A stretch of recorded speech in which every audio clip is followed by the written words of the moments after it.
Sa ngalan ng Ama at ng Anak at ng Espiritu Santo.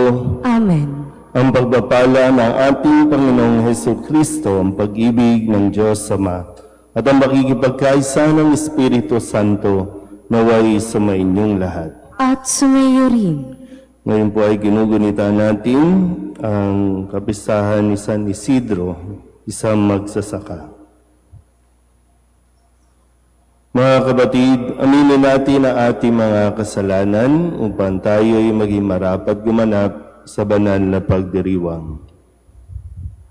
Inaamin ko sa makapangyarihang Diyos At sa inyo, mga kapatid, na lubha akong nagkasala sa isip, sa salita at sa gawa, at sa aking pagkukulang. Kaya isinasamo ko sa mahal na Birheng Maria, sa lahat ng mga anghel at mga banal, at sa inyo, mga kapatid, na ako'y panalangin sa Panginoong ating Diyos. Kaawaan tayo na makapangyarihang Diyos, patawarin tayo sa ating mga kasalanan, at patnubayan tayo sa buhay na walang hanggan. Amen. Panginoon, kaawaan mo kami. Panginoon, kaawaan mo kami. Kristo, kaawaan mo kami. Kristo, kaawaan mo kami. Panginoon, kaawaan mo kami. Panginoon, kaawaan mo kami. Manalangin tayo. Ama naming makapangyarihan, ikaw ang may-ari sa tanang kinapal, at ikaw ang tumatawag sa aming paglilingkod para pangasiwaan ang tanang umiiral sa sansinukom. Ang maaasahang pagganap ni San Isidro sa kanyang pagsasaka ay amin nawang matularan sa lahat ng aming pagsisikap na magkaroon ng makakain ng lahat sa masaganang hapag ng buhay at maglingkod sa kapakanan ng aming kapwa-tao sa pamamagitan ni Jesucristo kasama ng Espiritu Santo magpasawalang hanggan. Amen.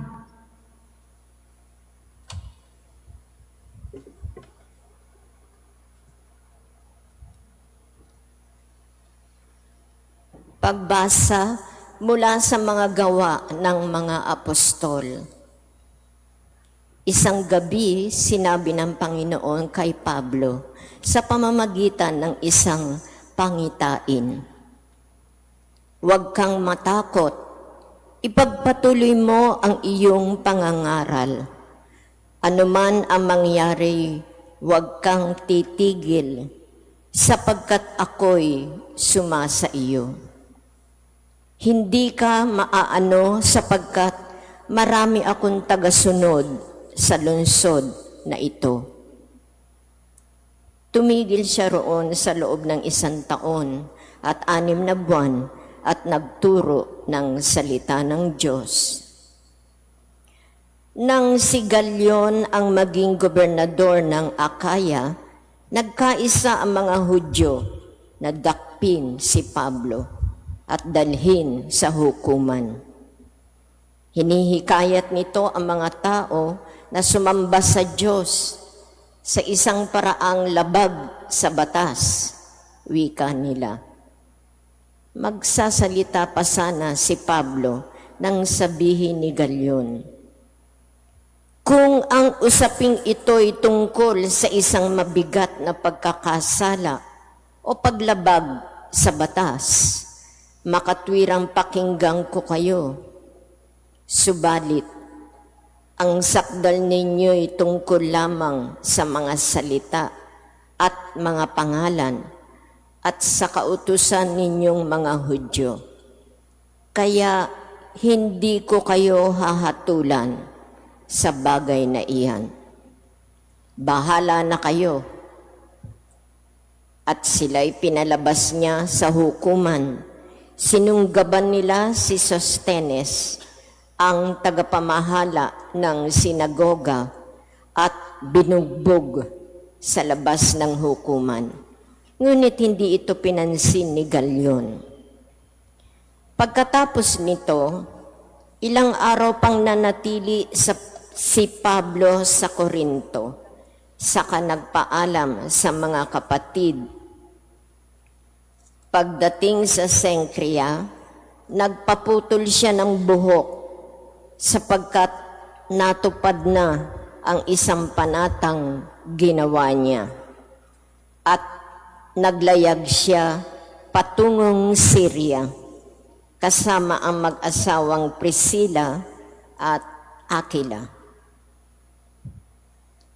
Ang salita ng Diyos. Salamat sa Diyos. Hari ng sangkalupaan, Diyos na makapangyarihan, Hari ng sangkalupaan, Diyos na makapangyarihan. magdiwang ang lahat ng mga nilikha. Pumalakpak kayong may awit at tuwa bilang pagpupuri sa Diyos na dakila. Ang Diyos na poon kataas-taasan ay dakilang haring dapat katakutan. Siya'y nagahari sa sangkatauhan. Hari ng sangkalupaan, Diyos na makapangyarihan. Tayo'y pinagwagi sa lahat ng tao, sa lahat ng bansay na mahala tayo. Siya ang pumili ng ating tahanan, ang lupang minana ng mga hinirang. Hari ng sangkalupaan, Diyos na makapangyarihan. Umakyat sa trono ang Panginoon Diyos, hatid ng tambuling malakas ang tunog, masayang sigawan ang ipinansuob. Purihin ang Diyos, siya ay awitan, awitan ang hari, siya'y papurihan. Hari ng sangkalupaan, Diyos na makapangyarihan. Magsitayo po ang lahat.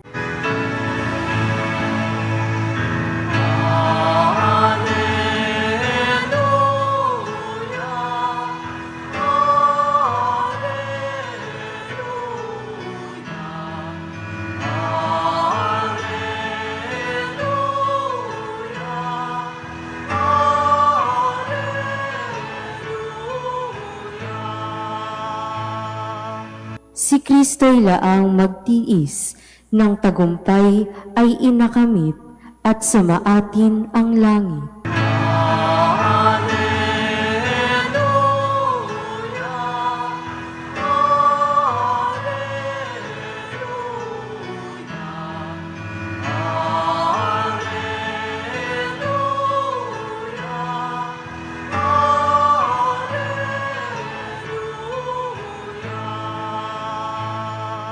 Sumainyo ang Panginoon. At sumayo rin, Ang mabuting balita ng Panginoon ayon kay San Juan. papuri sa iyo, Panginoon. Noong panahong iyon, sinabi ni Jesus sa kanyang mga alagad, "Sinasabi ko sa inyo, tatangis kayo at magdadalamhati, ngunit magagalak ang sanlibutan. Matitigib kayo ng kalungkutan, subalit ito'y magiging kagalakan. Kapag nagdaramdam na ang isang babaeng manganganak, siya'y nahapis, sapagkat dumarating na ang oras ng kanyang paghihirap. Ngunit pagkapanganak, hindi na niya naaalaala ang hirap. Siya'y nagagalak dahil sa ipinanganak na sa sanlibutan ang isang sanggol. Gayon din naman kayo. Nalulumbay kayo ngayon, ngunit muli akong makikipagkita sa inyo. At mag-uumapaw sa puso ninyo ang kagalakang hindi maagaw ni naman. Hindi na kayo kailangang magtanong sa akin sa araw na iyon." Ang mabuting balita ng Panginoon. Pinupuri ka namin, Panginoong Hesukristo. Isang magandang umaga po sa inyong lahat. Sa ating Banghelyo sa araw na ito, kung saan ay pinagdiriwang din natin, kinugunita ang kapisahan ni San Isidro, isang magsasaka. Ngayong nasa ika-6 na linggo tayo ng Pasko ng Pagkabuhay at nais ko sana ialay ang mga panalangin natin para sa mga magsasaka para sa mga kababayan natin na nagtatrabaho o namumuhay sa sakahan, sa pananim, sa mga kung ano man, no, na nagbubungkal ng lupa. Hindi madali, no, ang kanilang gawain, at lalo pa sa Pilipinas, no, kung sino pa yung may malawak na inaani, siya ang pinakamahirap. Nito mga nakalipas na buwan, nakita natin ang hinagpis o kalungkutan ng mga magsasaka dahil yung akala nila na kikita sila ng malaki ay halos luging-lugi na, hindi na nga maibenta ang kanilang mga pananim dahil nga sa mga pangyayari na wala man lang naging pagkilos ang ating pong gobyerno para sila ay matulungan sa sobrang taas ng gasolina o ng krudo, hindi maibaba, hindi maibenta sa tamang halaga, no, ang kanilang pananim, kaya labis ang kanilang kalungkutan. Yung makikita mo na lang na nanlulumo sila kasi ilang buwang pinaghirapan tapos mauuwi lang sa wala, no, na halos sumuko. Yung iba nga sumuko na, no, tumigil na sa pagsasaka, ibinenta na lang yung lupa. Yung iba naman ay talagang patuloy na lumalaban at nagsisikap, no? Kaya maganda po na marinig din natin lahat, no? Pero lalo na ang mga magsasaka natin, mga kababayan, ang mensahe ng ating Ebanghelyo na sinasabing nagdadalamhati kayo ngayon, pero yung kalungkutan ay mapapalitan ng kagalakan. Kaya patuloy nawa, no, na kumapit lang sa Panginoon, patuloy lang na magtiwala sa Panginoon. Sa bawat kadiliman ng pangyayari sa buhay natin, mayroon pa ring liwanag. At sapat yung kakaunting liwanag para, no, talagang mamayani ang kaligayahan sa ating lipunan. Kaya nawa ay sabi din, no, nalulungkot tayo sa mga pangyayari, mga kasinungalingan at kademonyohan sa Senado nitong mga nakalipas na araw, na ang dami nilang drama sa buhay. At sinong naghihirap? Ang bayan. No? Lahat, no? Pero sila, sitting pretty, nakabarong pa, pero ang mga tao, ginagamit pa. Pero yun nga po, no, yung mensahe na nalulungkot kayo ngayon, nagdadalamhati kayo ngayon. Pero yun nga yung, kung mananatili lang tayo na matatag, kung mananatili lang tayo sa mga aral ni Kristo, magbabago din yan. Magiging kagalakan din, magiging masaya din tayo. Kung mananatili tayo sa aral at turo ng ating Panginoon. Pero kung hindi, ay pagdating ng 2028, sila pa rin, ay hahabaan pa natin ang ating kalungkutan, hahabaan pa natin ang ating pong mga paghihirap dahil sa kanila. Pero ipagdasal natin, no? Kasi talagang nakakadismaya, ano pa, hindi mo na malaman kung ano, no? Kasi mga pabiktim na dapat sila nagtatanggol sa mga biktima, pero mga pabiktim at yung mga sila din ang gumagawa ng kaguluhan. At sino nagbe-benefit sa mga ganito? Sila pa rin. Sila na yung kumita, sila pa rin yung nakatakas. Pero mga magsasaka, nananatiling hirap, nananatiling mahirap dahil sa kawalan ng sistema, dahil sa kawalan ng pagmamahal sa bayan ng mga maraming nanunungkulan sa atin. Kaya sana po, no, kung gusto natin, at sabi naman ni Kristo, mapapalitan naman ng kagalakan, ng kalungkutan natin pong nararamdaman, matatapos din yan. No? At sana nga matapos na. Kaya sana po manatili tayong matatag, manatili tayong nananampalataya sa Panginoon. Amen.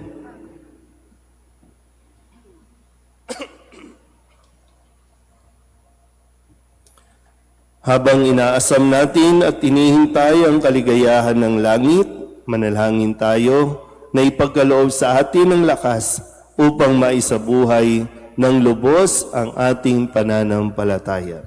Ang ating pong itutugon, Panginoon, dinggin mo ang aming panalangin. Panginoon, dinggin mo ang aming panalangin.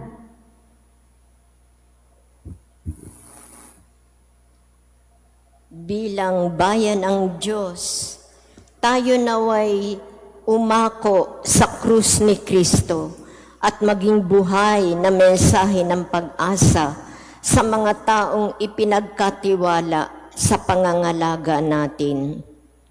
Manalangin tayo sa Panginoon. Panginoon, dinggin mo ang aming panalangin. Ang mga nawawala ng pag-asa, naway pagsiglahing muli sa kagalakang nagmumula sa makapangyarihang Diyos. Manalangin tayo sa Panginoon. Panginoon, dinggin mo ang aming panalangin.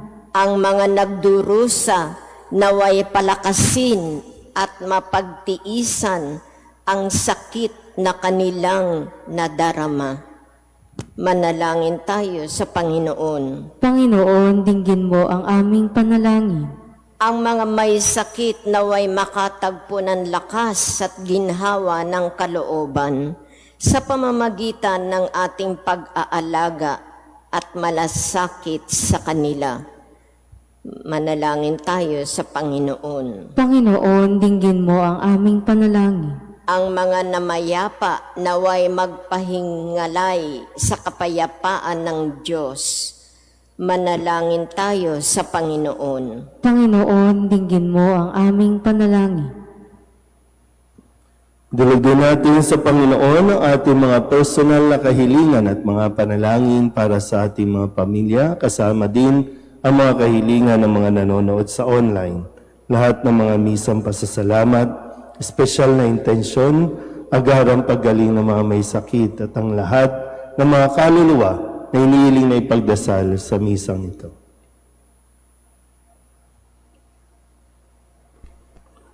Ang lahat ng ito iniiling namin sa ngalan ni Kristo ang aming Panginoon. Amen.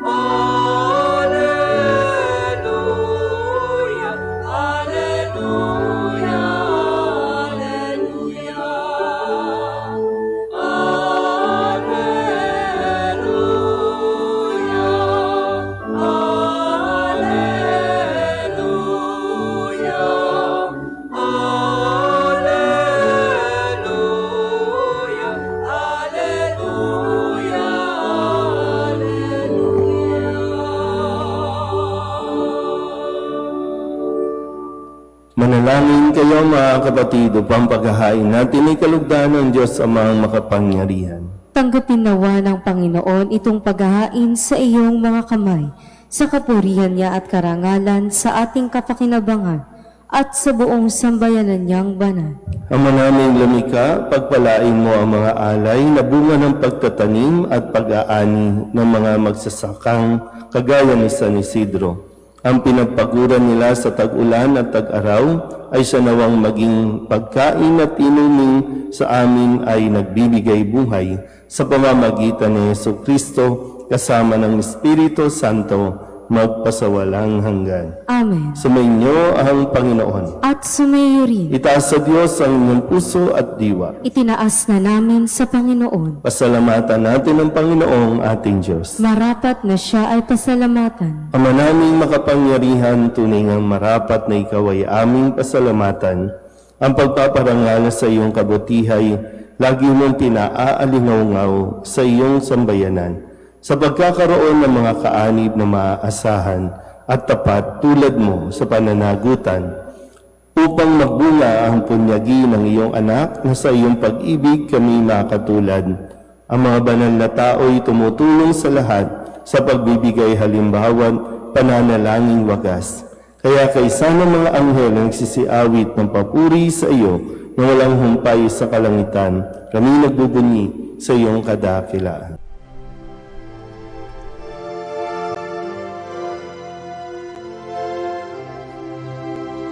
Santo, Santo, Santo, Panginoong Diyos makapangyarihan, napupuno ang langit at lupa ng kalwalhatian mo. Hosana sa kaitaasan,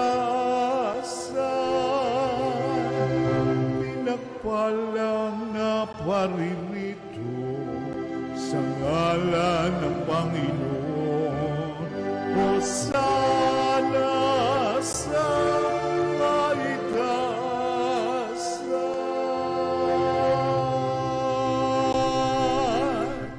Ama naming banal, ikaw ang bukal ng tanang kabanalan. Kaya't sa pamamagitan ng iyong Espiritu, gawin mong banal ang kaloob na ito upang para sa aming maging katawan at dugo ng aming Panginoong Heso Kristo. Bago niya pinagtiis ang kusang loob na maging handog, hinawakan niya ang tinapay, pinasalamatan kaniya, pinaghati-hati niya iyon, iniabot sa kanyang mga alagad at sinabi, "Tanggapin ninyong lahat ito at kanin, ito ang aking katawan na ihahandog para sa inyo."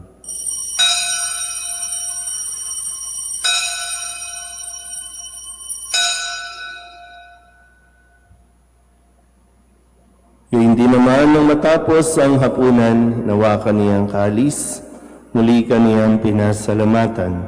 Inabot niya ang kalis sa kanyang mga alagad at sinabi, "Tanggapin ninyong lahat ito at inumin. Ito ang kalis ng aking dugo, ng bago at walang hanggang tipan.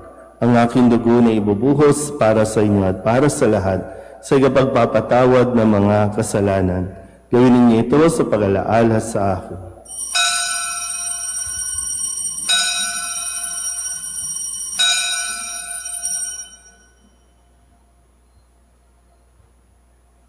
Ipagbunyi natin ang misteryo ng pananampalataya. Si Kristo'y namatay, si Kristo'y nabuhay, si Kristo'y babalik sa wakas ng panahon. Ama, ginagawa namin ngayon ang pag-alaala sa pagkamatay at muling pagkabuhay ng iyong anak, kaya tiniaalay namin sa iyo ang tinapay na nagbibigay buhay at ang kalis na nagkakaloob ng kaligtasan. Kami napapasalamat dahil kami iyong minarapat na tumayo sa harap mo para maglingkod sa iyo. Isinasamo namin kami magsasalo-salo sa katawan at dugo ni Kristo ay mabuklod sa pagkakaisa sa pamamagitan ng Espiritu Santo. Ama, lingapin mo ang iyong simbahang laganap sa buong daigdig.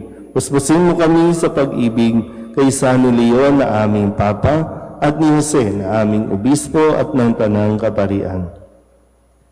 Alalahanin mo rin ang mga kapatid namin na himlay na may pag-asang sila'y muling mabubuhay, gayon din ang lahat ng mga pumanaw. Kawaan mo sila at patuloyin sa iyong kaliwanagan. Kawaan mo at pagindapatin kaming lahat na makasalo sa iyong buhay na walang wakas. Kaysa ng mahal na Birheng Maria na Ina ng Diyos, ng kabiyak ng puso niyang si San Jose. Kaysa ng mga apostol at ng lahat ng mga banal, na namuhay dito sa daigdig ng kalugod-lugod sa iyo, may pagdiwang nawa namin ang pagpupuri sa ikararangal mo sa pamamagitan ng iyong anak na aming Panginoong Heso Kristo. Sa pamamagitan ni Kristo, kasama niya at sa Kanya, ang lahat ng parangal at papuri ay sa iyo, Diyos Amang makapangyarihan, kasama ng Espiritu Santo, magpasawalang hanggan.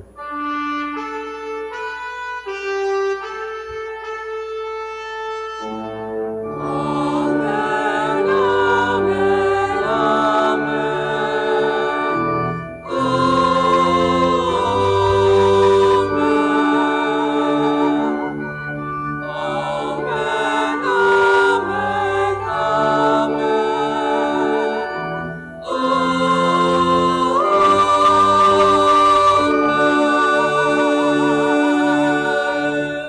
Sa tagabili ng mga nakagagaling na utos at turo ni Jesus sa Panginoon natin at Diyos, ipahayag natin ang lakas loob.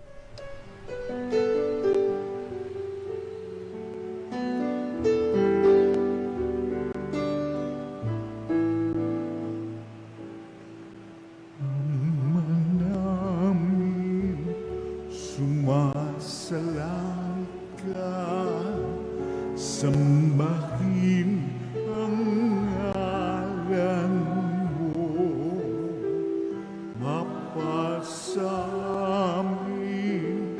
ang kaharian mo, sundin ang loob mo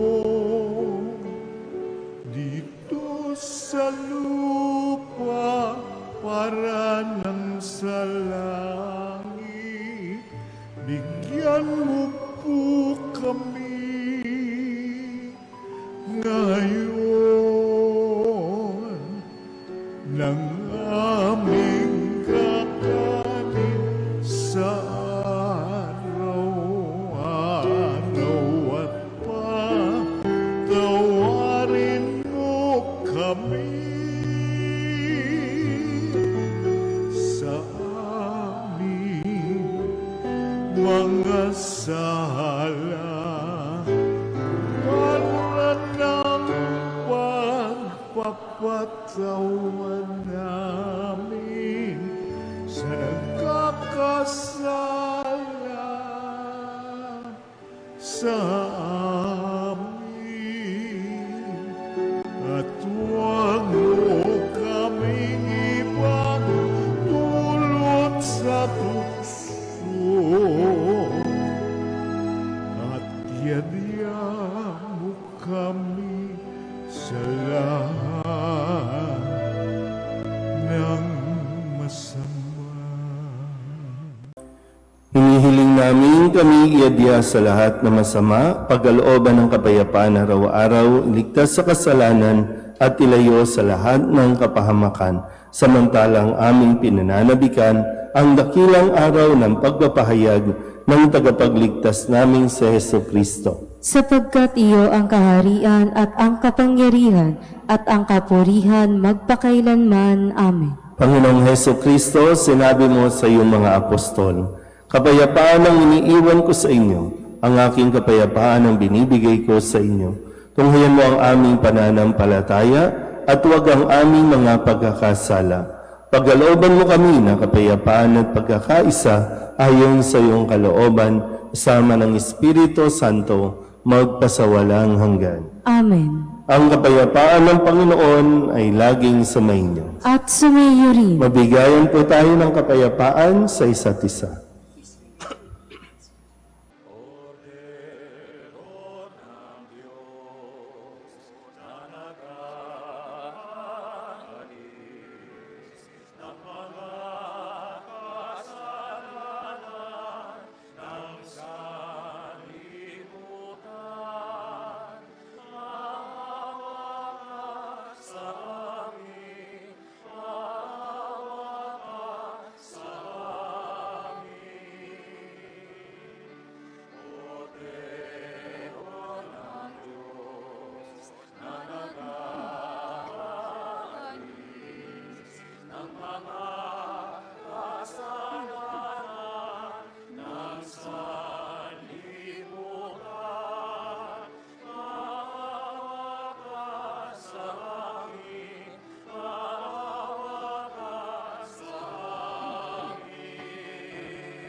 Ito ang kordero ng Diyos. Ito ang nag-aalis sa mga kasalanan ng sanlibutan. Mapalad ang mga inaanyayahan sa kanyang piging. Panginoon, hindi ako karapat-dapat na magpatuloy sa iyo, ngunit sa isang salita mo lamang ay gagaling na ako.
Ama naming mapagmahal, ipinagpapasalamat namin itong aming pagsasalo sa tanim at ani ng mga magsasakang katulad ni San Isidro na iyong idinangal. Ang kanyang malasakit na paglingkuran ka at ang kapwa ay siya nawang umiral sa aming pagsisikap na hainan ang lahat ng iyong bigay na kakanin sa araw-araw sa pamamagitan ni Jesucristo kasama ng Espiritu Santo magpasawalang hanggan. Amen. Sumainyo ang Panginoon. At sumayo rin. At pagpalain kayo ng makapangyarihang Diyos, Ama at Anak at Espiritu Santo. Amen. Tapos ng banal na misa, humayo tayo sa kapayapaan ni Kristo. Salamat sa Diyos. Magandang umaga po.